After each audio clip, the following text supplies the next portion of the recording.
साल 2023 में घोसी के विधानसभा के उपचुनाव में भाजपा के कद्दावर नेता कैबिनेट मिनिस्टर रहे दारा सिंह चौहान को चुनाव हराकर सुर्खियों में आए समाजवादी पार्टी के विधायक लोकतंत्र के सेनानी सुधाकर सिंह का निधन हो गया है। उनके निधन से सियासी गलियारों में शोक की लहर दौड़ गई है।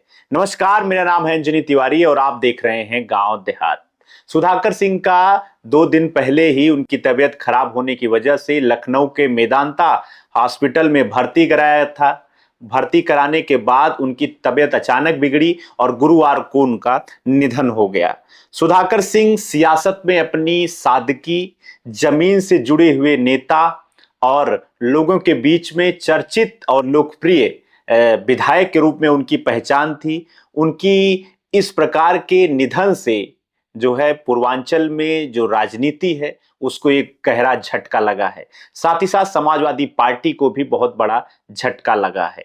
आज के अपनी इस वीडियो में हम आपको बताएंगे कि सुधाकर सिंह कौन थे, उनकी क्या कुछ कहानी थी। सुधाकर सिंह का जन्म 11 नवंबर 1958 को घोसी में हुआ था।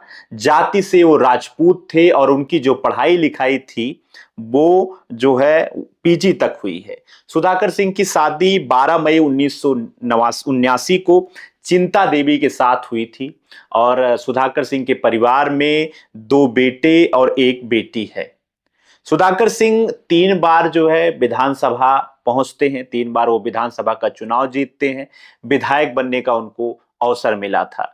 सुधाकर सिंह सबसे पहली बार 1996 में जो है वो चुनाव लड़ते हैं। नथुपुर विधानसभा सीट से वो जो है चुनाव लड़ते हैं और वो चुनाव जीत जाते हैं।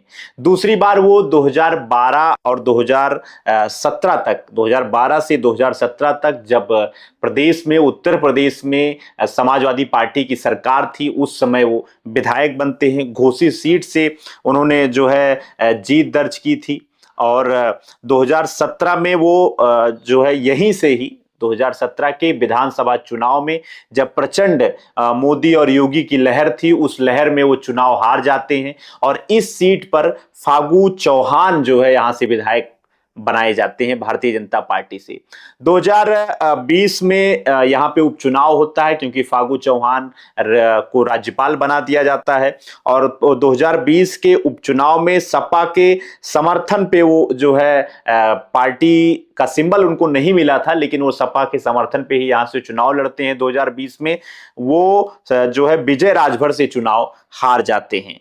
2023 में उनको एक बार फिर से मौका मिलता है। 2023 में जो है घोसी के विधानसभा के उपचुनाव में वो मैदान में आते हैं और उनके सामने एक दारा सिंह चौहान रहते हैं। वही दारा सिंह चौहान 2022 के विधानसभा चुनाव में सपा के टिकट पर वो चुनाव जरूर जीते थे, लेकिन जो है 2023 में वो भारतीय जनता पार्टी ज्वाइन कर लेते हैं। लेकिन उसकी वजह से वहां पे उपचुनाव होता है और उपचुनाव में जो मुकाबला था वो कांटे का था और 2023 के उपचुनाव में सुधाकर सिंह यहां से विधायक बनते हैं। लगभग 42,000 से ज्यादा वोटों से उन्होंने इस चुनाव में उनको हराया था और लोकतंत्र सेनानी के रूप में भी सुधाकर सिंह जाने जाते थे।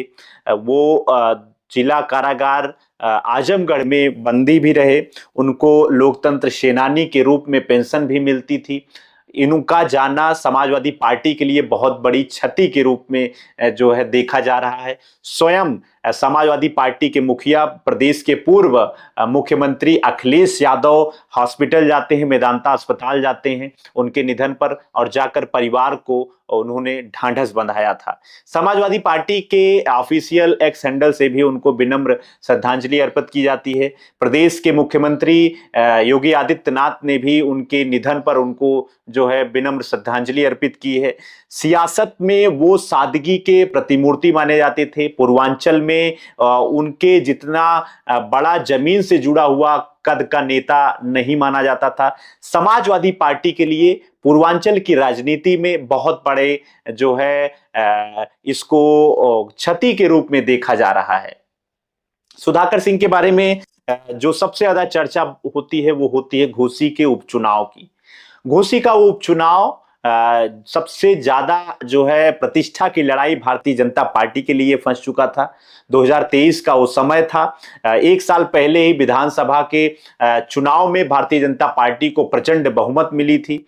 अखिलेश यादव की पार्टी को हार का सामना करना पड़ा था, लेकिन ये जो सीट थी, ये सीट उपचुनाव की भारतीय जनता पार्टी के लिए सबसे ज्यादा प्रतिष्ठा का सवाल था, क्योंकि उस सीट पर उन्होंने वही प्रत्याशी उतारा था जिसने समाजवादी पार्टी के सिंबल पर 2022 का विधानसभा चुनाव जीता था। राजनीति में बड़ा स्थान रखने वाले दारा सिंह चौहान को भारतीय जनता पार्टी ने अपना प्रत्याशी बनाया था, क्योंकि उन्होंने समाजवादी पार्टी को छोड़कर भारतीय जनता पार्टी ज्वाइन की थी और उनके सामने सबसे बड़े प्रतिद्वंदी के रूप में भारतीय जनता पार्टी के खिलाफ समाजवादी पार्टी ने अपने सबसे विश्वसनीय सिपाही सुधाकर सिंह को उतारा था। सुधाकर सिंह जो करीब 30 वर्षों की उनकी राजनीतिक जीवन की इस यात्रा में सबसे बड़ा दिलचस्प और सबसे ज्यादा प्रतिष्ठा का सवाल घोसी का उपचुनाव बन चुका था।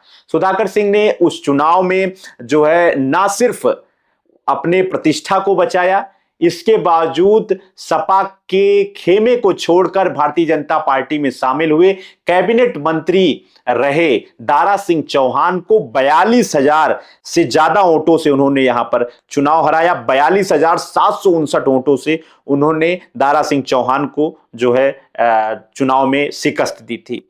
इस चुनाव में जो है सुधाकर सिंह को 1,24,427 वोट मिले थे और दारा सिंह चौहान को मात्र 81,668 वोट मिले। दारा सिंह चौहान अपने पुराने रिकॉर्ड को भी नहीं जो है पार कर पाए थे, जबकि पिछले एक साल पहले के ही चुनाव में समाजवादी पार्टी के सिंबल पे उनको 86,000 से ज्यादा वोट जो है यहां पर प्राप्त हुआ था, लेकिन इस चुनाव में उनको 81,668 वोट विधानसभा के उपचुनाव में 2023 में उनको प्राप्त हुआ था। 42,759 वोटों के साथ सुधाकर सिंह विधायक बन जाते हैं और विधायक बनने के बाद समाजवादी पार्टी के लिए सबसे बड़ी जीत मानी गई, क्योंकि समाजवादी पार्टी का जो पीडीए का फार्मूला था वो फार्मूला इस चुनाव में जो है सफल साबित हुआ। समाजवादी पार्टी को अल्पसंख्यकों का वोट मिला, यादवों का वोट मिला, भले ही उसने अपना प्रत्याशी एक ठाकुर बिरादरी का सुधाकर सिंह को बनाए थे, लेकिन उसके बावजूद भी पीडीए के फार्मूले के तहत समाजवादी पार्टी विधानसभा चुनाव को जीतने में, उपचुनाव को जीतने में जो है सफल साबित हो जाती है। ये जो है बहुत प्रतिष्ठा की लड़ाई सुधाकर सिंह के लिए थी। सुधाकर सिंह के राजनीतिक जीवन में 2023 का घोसी का उपचुनाव समाजवादी पार्टी के लिए स्वर्णिम अक्षरों में लिखा गया। इसके बाद जो है सुधाकर सिंह लोकतंत्र सेनानी के रूप में भी कार्यरत रहे। उन्होंने 2000 जो है आजमगढ़ के जो जिला वहां पे कारागार था उसमें उनको बंदी भी बनाया गया था। तो सुधाकर सिंह का जो राजनीतिक जीवन रहा वो काफी सफल रहा। संघर्ष और जमीन से जुड़े हुए नेता के रूप में वो जाने जाते थे। उनके निधन पर सियासी गलियारों में शोक की लहर जरूर दौड़ गई है। अब जो सुधाकर सिंह के दिवंगत होने के बाद विधानसभा का ये प्रावधान है कि 6 महीने के अंदर ही जो खाली सीट है उसको भरा जाए। एक बार फिर से सियासत की जंग घोसी में जो है उसका बिगुल बजने वाला है। घोसी में फिर से उपचुनाव होगा और उपचुनाव में एक बार फिर से अखिलेश यादव के सामने योगी आदित्यनाथ होंगे। योगी आदित्यनाथ, वही योगी आदित्यनाथ जिनको इस समय जीत का पर्याय माना जा रहा है। विधानसभा चुनाव में बिहार में हो गए, वहां पर काफी सीटें भारतीय जनता पार्टी जीती और प्रचंड बहुमत के साथ बिहार में एक बार फिर से एनडीए की सरकार बनी। लेकिन एक बार फिर से जो है ये जो सीट है, ये सीट भारतीय जनता पार्टी के लिए प्रतिष्ठा का सवाल फंस जाएगी, क्योंकि 2024 में भारी असफलता भारतीय जनता पार्टी को लोकसभा के चुनाव में हुआ और लोकसभा चुनाव की भरपाई के लिए इस सीट को, घोसी की सीट को भारतीय जनता पार्टी अपने पक्ष में लेने के लिए पूरी जद्दोजहद लगा देगी। फिर से वो इस सीट पर संग्राम करने के लिए तैयार है।